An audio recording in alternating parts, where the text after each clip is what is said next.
Amoroso Padre Celestial, te agradecemos por tu bondad y misericordia, por tu paciencia que has demostrado nuevamente hacia nosotros y nuestros amados, y porque esta tarde te dignas a unirte con nosotros aquí en esta reunión para enseñarnos, para mostrarnos cosas profundas y verdades que necesitamos entender.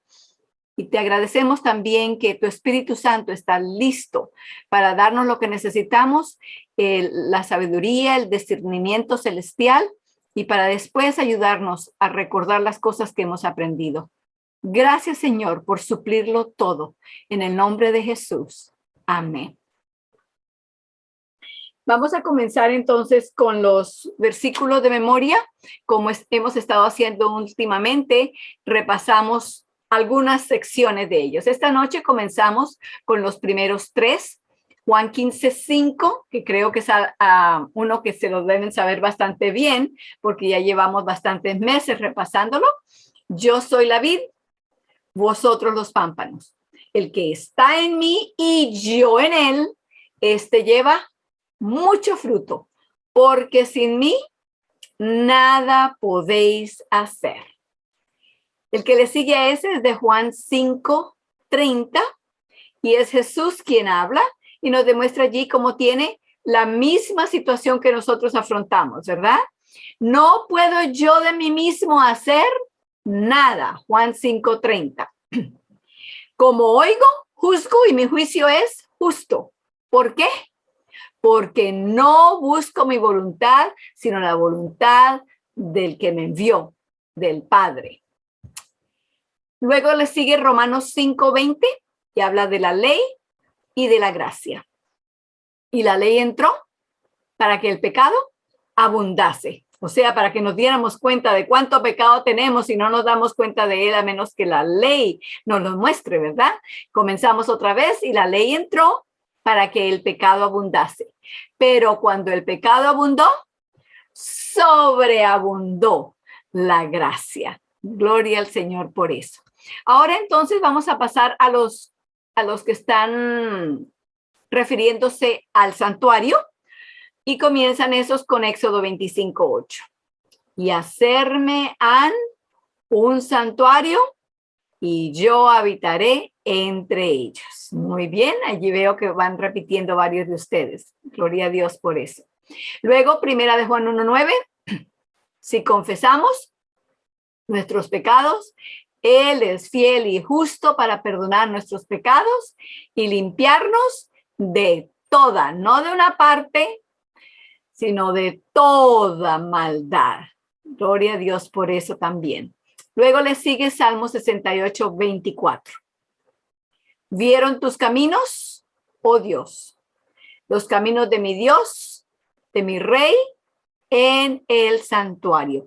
Esa es la razón por la cual estamos estudiando más de cerca el santuario, cómo fue construido, qué partes tenía, qué objetos se usaban, sus servicios diarios, etcétera, porque de allí, precisamente, con ese propósito lo dio Dios, para que pudiéramos ver sus caminos, sus planes, exactamente qué es lo que está haciendo por nosotros, lo que hizo, lo que está haciendo y lo que quiere hacer todavía por nosotros.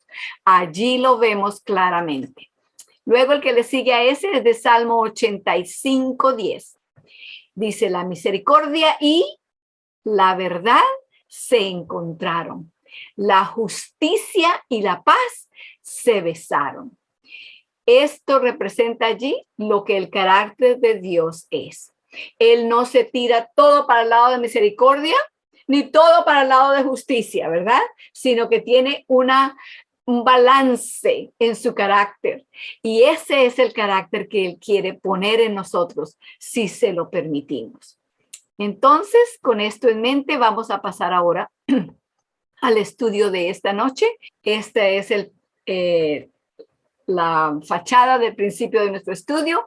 No es solamente estudiando del santuario, sino las lecciones que tenemos de él, las lecciones del santuario, y a eso es que tenemos que ponerle mucha atención. Entonces, la vez pasada, antes ya habíamos estudiado en cuanto a las vestiduras del sumo sacerdote. Aquí vemos, y no lo vamos a repasar todo, pero se le ve el turbante, esa placa que tenía en la parte de abajo sobre la frente, una placa que llevaba la insignia, santidad a Dios. El resto de las vestiduras, pues allí lo que se ve más allí es el efod, esa parte del pecho, ese cuadro allí, lugar donde tenía 12 piedras preciosas grabadas con los nombres de las tribus, las llevaba precisamente sobre su corazón, y en los hombros forma como de un delantal, más o menos, el efod. Se encontraba allí y se abrochaba, y allí habían 2 piedras de ónice, y esas, llevándolas en los hombros, demuestra precisamente lo que Cristo hace con nosotros. Nos lleva en su corazón y lleva sobre sus hombros todas nuestras cargas, incluyendo nuestro pecado. El manto azul, que en el borde tenía granadas y campanillas, y luego el más interior, que era blanco con estas mangas, y todo esto era hecho de lino fino. Ahora quisiera que viéramos las vestiduras del sacerdote común, o las que usaban el resto de los sacerdotes. El sumo sacerdote también usaba ese. Vamos a ver más adelante cuando estudiemos la última parte de este estudio, creo la próxima semana. Pero mientras tanto, estas eran las vestiduras diarias del sacerdote común. Para eso, entonces, les invito a que vayamos a Éxodo 28, 40 y 41. Éxodo 28, segundo libro de la Biblia, Éxodo 28, 40 y 41. Y dice: y para los hijos de Aarón harás túnicas, también les harás cintos, y les formarás chapeos o tiaras para honra y hermosura. Y con ellos vestirás a Aarón, tu hermano, y a sus hijos con él, y los ungirás, y les consagrarás y santificarás para que sean mis sacerdotes. ¿Por qué el lino? Y lo menciona en el versículo 42, les harás pañetes del lino. La ropa interior también tenía que ser de lino. Pañetes, que llaman allí, es la ropa interior. ¿Por qué tenían que ser de lino? El lino mantiene a la persona fresca en el tiempo de calor y mantiene el calor del cuerpo cuando hace frío. Así que mantiene la temperatura regulada.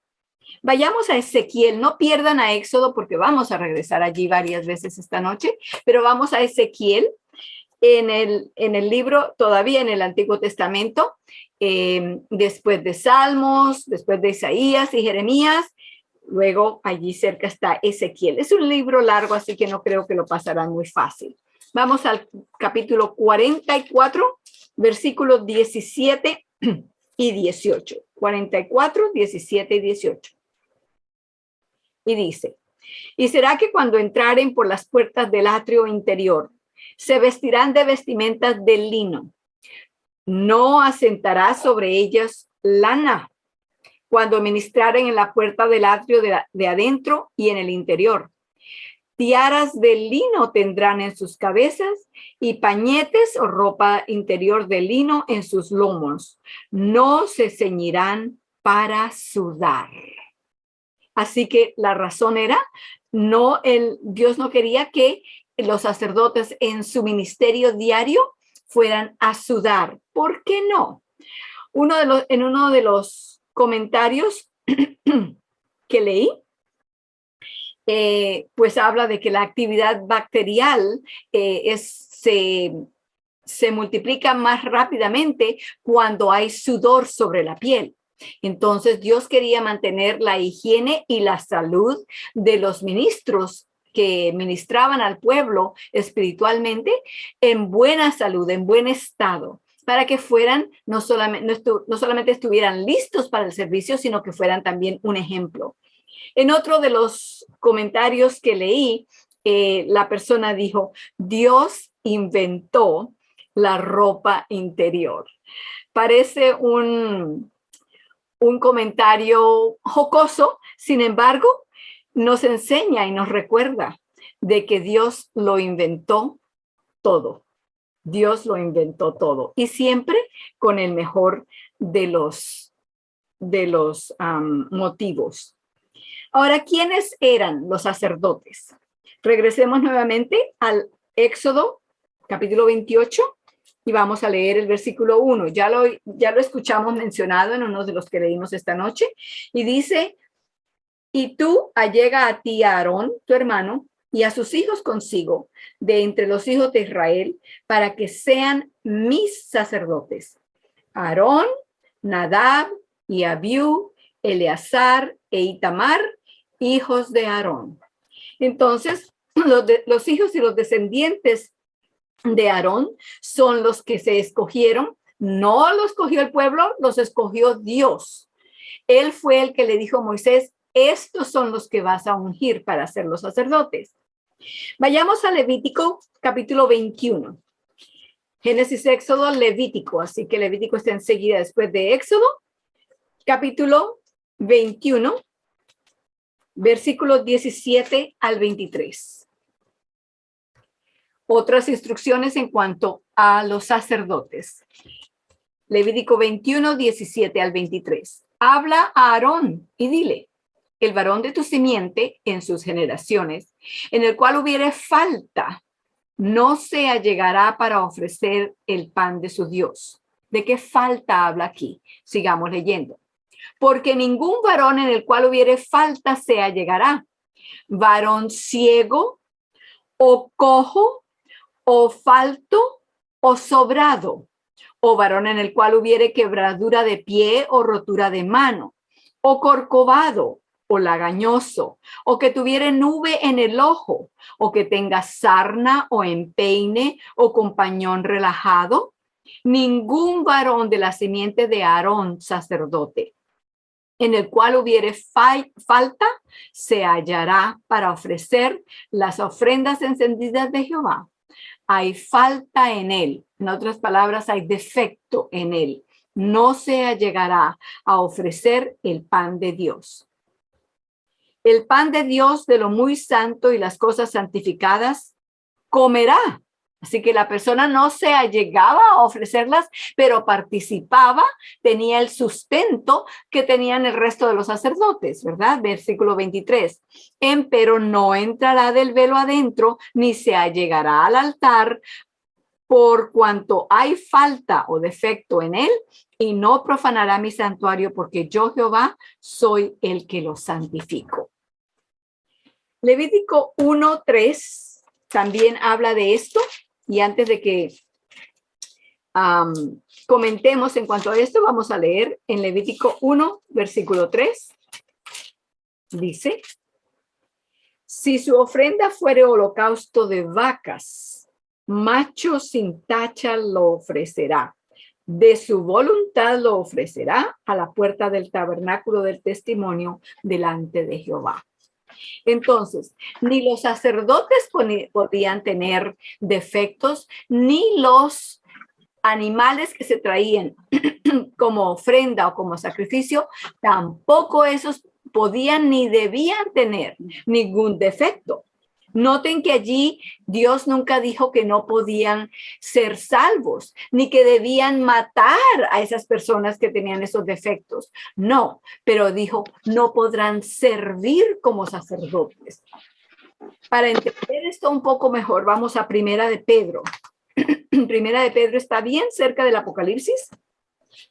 Así que vamos al otro extremo de la Biblia. Primera de Pedro, capítulo 1. Vamos a leer los versículos 18 y 19. Primera de Pedro 1, 18 y 19. Recuerden escribir los textos para que después los tengan para repasarlos. Dice allí en Primera de Pedro 1, 18 y 19. Sabiendo que habéis sido rescatados de vuestra vana conversación, la cual recibisteis de vuestros padres, no con cosas corruptibles, como oro o plata. A nosotros nos parecería que, bueno, el oro y la plata, estos son valiosos, pero no, él ni siquiera considera esos como valiosos, los llama corruptibles. Y en el versículo 19 dice, sino con la sangre preciosa de Cristo, como de un cordero sin mancha y sin contaminación. Esta era la razón por la cual ni los sacerdotes ni los sacrificios podían tener defecto alguno, porque estaban representando, simbolizando tanto a Cristo como a su obra. Y ni Cristo tuvo ningún pecado, ni ninguna mancha en su carácter, ni tampoco en lo que hizo faltó, ni falta ni faltará. Por eso entonces se daban esas instrucciones para los sacerdotes y para los sacrificios. Pasemos ahora entonces a hablar de antes de pasar, me gustaría mostrarles aquí cómo allí se ve precisamente el sumo sacerdote. Y aquí están los sacerdotes comunes vestidos en sus vestiduras blancas, como acabamos de ver. Allí se ve también el altar del holocausto y esta persona aquí es el pecador quien está confesando sus pecados sobre el animal que ha traído para el sacrificio. Pone allí el cuadro bastante claro. Otra cosa que podemos ver aquí claramente también es la nube que se levanta de la parte de atrás del santuario, y tanto esa como el humo del sacrificio podían ser vistos desde todas partes del pueblo de Israel. Pasemos entonces ahora sí a los servicios diarios. Hemos comentado ya varias veces que en el santuario se hacían sacrificios diarios, así como también un sacrificio anual o servicio anual y servicios diarios. Vamos a hablar un poco más de los servicios diarios ahora entonces. Para los servicios diarios vayamos a Éxodo 29, 38 y 39. Volvemos otra vez al otro extremo. Éxodo 29, 38 y 39. Y dice, y esto es lo que ofrecerás sobre el altar: 2 corderos de 1 año cada día, sin intermisión. ¿Qué quiere decir sin intermisión? Sin descanso, ¿verdad? Sin receso. 39, ofrecerás un cordero a la mañana y al otro cordero ofrecerás a la caída de la tarde. Entonces eran 2 corderos, uno por la mañana y uno por la tarde, todos los días. Esto era a diario. En el esquema que vemos allí ahora, o tabla, el horario de los sacrificios, vemos que el día se dividía de acuerdo con la hora judía. La primera hora, que era cuando amanecía, luego a las 9 de la mañana, esa era la tercera hora, la sexta hora era el mediodía y la novena hora eran las 3 de la tarde. Entonces allí vemos cómo se compara la hora judía con la hora romana o el tiempo actual que nosotros usamos ahora. El primer cordero se traía a la primera hora o al amanecer y se ataba al altar. Se dejaba allí hasta que fuera la hora de sacrificarlo. Los sacerdotes aparejaban y preparaban el altar, la leña, tenían que quitar la ceniza del día anterior, etcétera. Así que mientras hacían todo eso, sin embargo, allí estaba el cordero atado hasta la hora de entregarlo. En Éxodo 29, 38 al 42, y estamos allí cerca, estamos en ese mismo versículo, 38 al 42, y esto es lo que ofrecerás el altar. Acabamos de leer el 38 y el 39, así que sigamos del 40. Además, 1/10 parte de una efa de flor de harina amasada con la 4ª parte de un hin de aceite molido, y la libación será la 4ª parte de un hin de vino con cada cordero. Entonces, ellos también tenían que preparar ciertos panes, por así decirlo, y la libación o la bebida que se iba a ofrecer también con esos sacrificios. Ofrecerás el otro cordero a la caída de la tarde, haciendo conforme a la ofrenda de la mañana, conforme a su libación, en olor de suavidad será una ofrenda encendida a Jehová.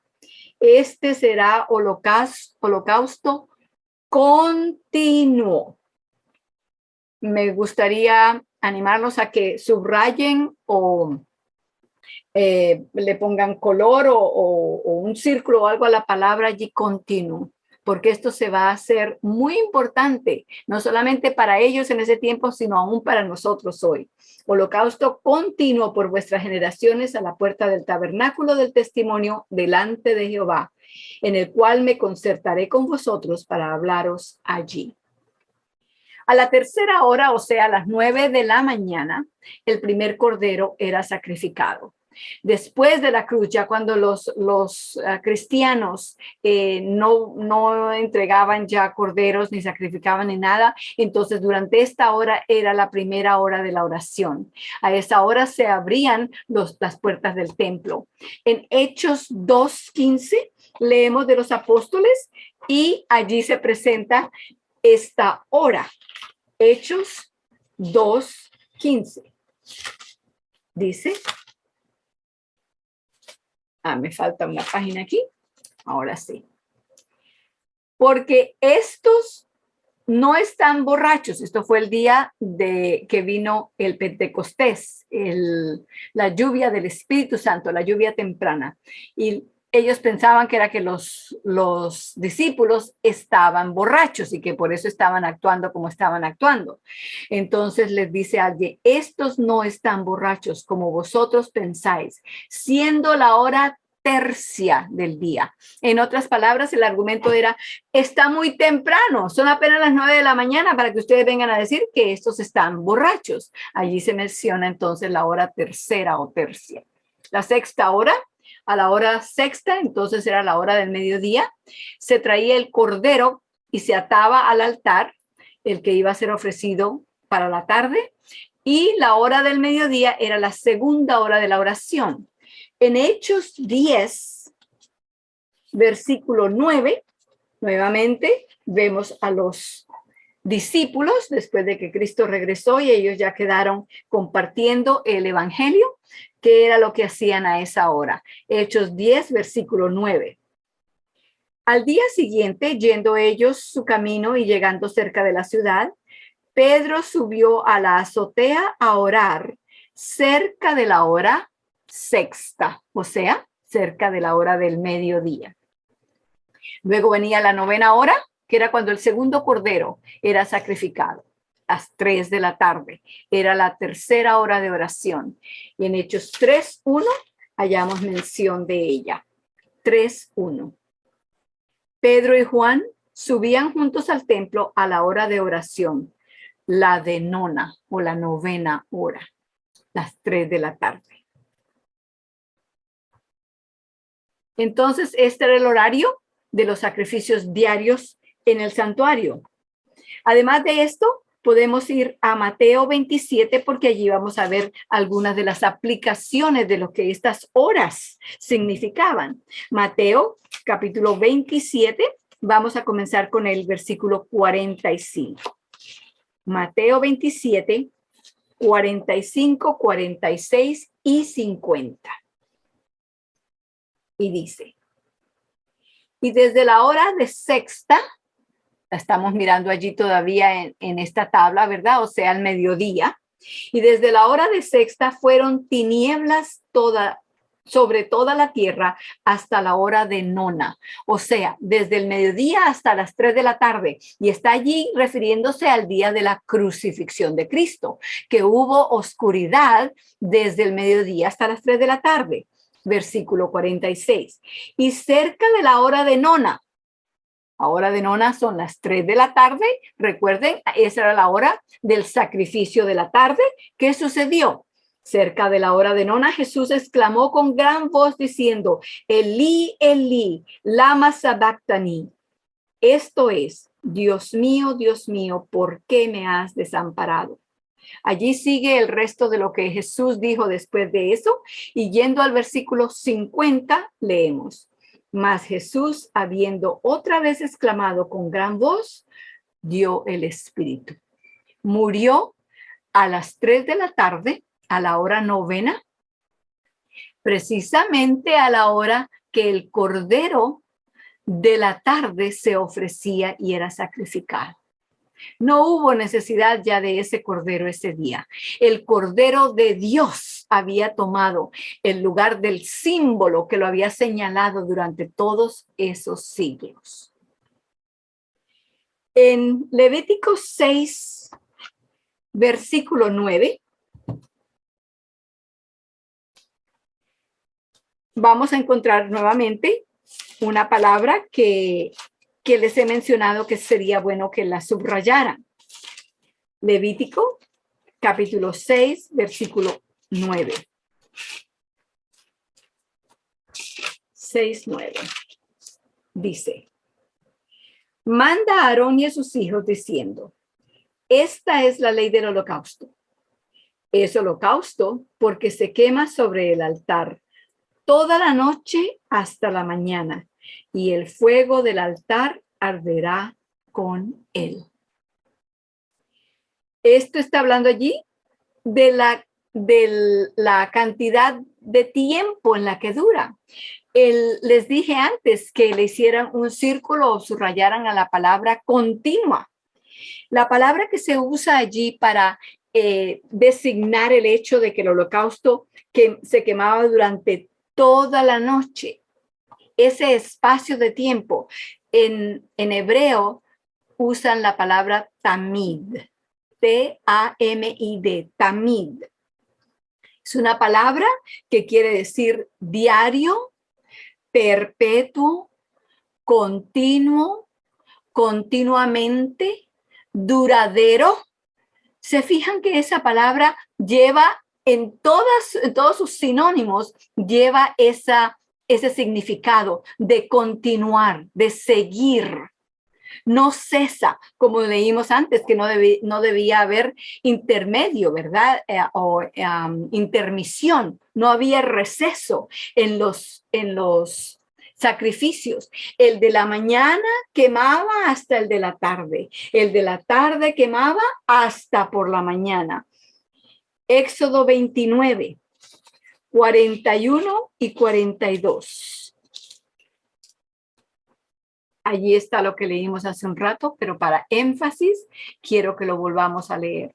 Ofrecerás el otro cordero a la caída de la tarde, haciendo conforme a la ofrenda de la mañana y conforme a su libación en olor de suavidad, será ofrenda encendida a Jehová. Este será holocausto continuo. Allí esa palabra sería entonces tamid, la palabra que mencionamos en hebreo antes. Será holocausto continuo por vuestras generaciones a la puerta del tabernáculo del testimonio delante de Jehová, en el cual me concertaré con vosotros para hablar de allí. El comentario bíblico, tomo 1, página 713 en inglés, aquí lo hemos traducido al español, dice: los holocaustos diarios se ofrecían en el altar, pero sobre un fuego lento a fin de que el sacrificio durara hasta que se ofreciera el otro. El sacrificio de la tarde duraba hasta la mañana y el sacrificio de la mañana hasta la tarde. Por lo tanto, siempre había una víctima en el altar, proveyendo así expiación provisional y temporal por Israel. Cuando alguien pecaba, aunque no pudiera presentarse al santuario inmediatamente, o aún por semanas o meses, el penitente sabía que había un sacrificio en el altar por él y que su caso estaba cubierto hasta que pudiera traer su propia ofrenda y confirmar su arrepentimiento. Eso es lo que quiere decir la palabra tamid y la palabra continuo que subrayamos. ¿Qué más se nos dice en cuanto a esto? En Hebreos 13:15, y aquí está en la pantalla. Así que ofrezcamos continuamente a Dios por medio de Jesucristo, un sacrificio de alabanza, es decir, el fruto de los labios que confiesan su nombre. Ya que Cristo tiene para nosotros un sacrificio constante, un perdón que no se acaba, un perdón que es continuo. Tenemos un holocausto que está listo para perdonarnos en el momento en que pecamos. No falla, no se acaba, no se apoca, no se envejece. Entonces aquí se nos insta a que vengamos y ofrezcamos a Dios continuamente un sacrificio de alabanza. En otras versiones dice un sacrificio de agradecimiento.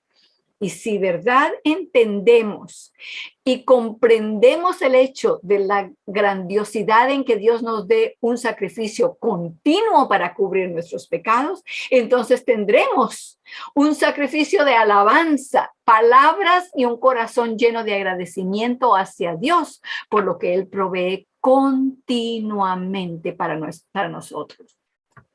En Hebreos 7:25 dice, por lo cual puede también salvar eternamente, esto está hablando de Cristo, a los que por Él se allegan a Dios, viviendo siempre para interceder por ellos. Aquí está precisamente la aplicación. ¿Por qué el sacrificio duraba desde la noche hasta la mañana y el de la mañana hasta por la noche? Porque representa el hecho de que Cristo está viviendo siempre para interceder por nosotros. En el lugar santo entraba el sacerdote y llevaba el pecado allí. Había dos maneras en que los pecados se llevaban al lugar santo. Una era, de acuerdo con Levíticos 4:5-7, vayamos allá. Levíticos 4:5-7.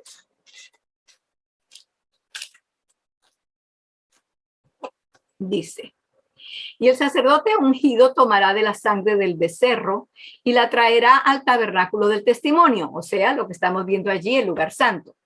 Y mojará el sacerdote su dedo en la sangre y rociará de aquella sangre 7 veces delante de Jehová hacia el velo del santuario.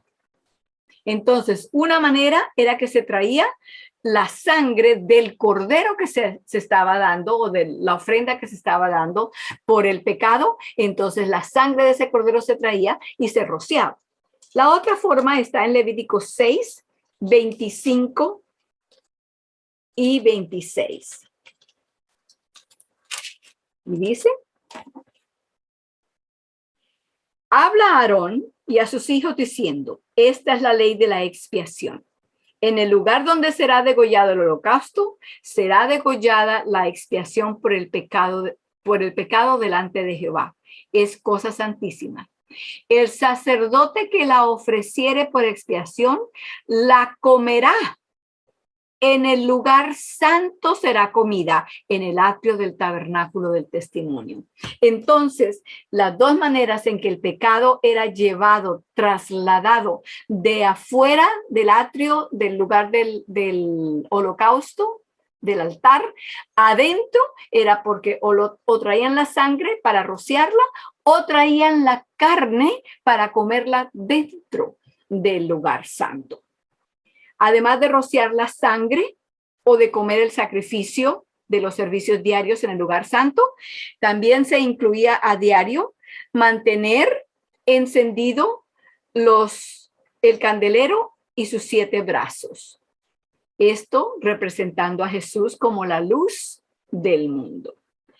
También a diario se elevaban las oraciones matutinas y vespertinas junto o al mismo tiempo que se quemaba el incienso en el altar.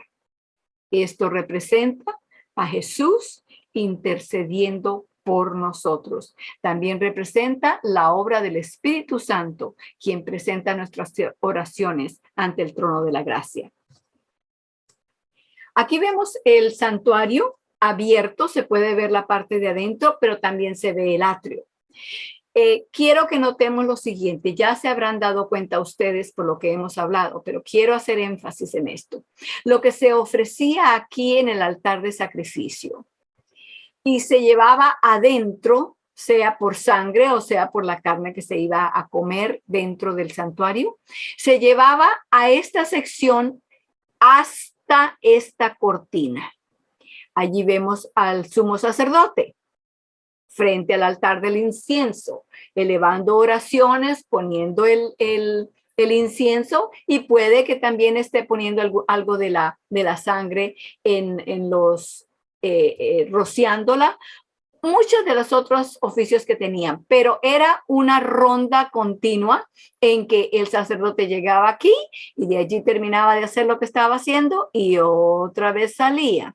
Y otra vez entonces se quemaba aquí o se hacía o se presentaba alguna persona con una ofrenda por el pecado y entonces se llevaba otra vez hasta allá, y así los sacerdotes y el sumo sacerdote hacían esta ronda diaria muchas veces al día, de aquí del atrio hasta la parte del lugar santo, sin pasar al otro lado de la cortina.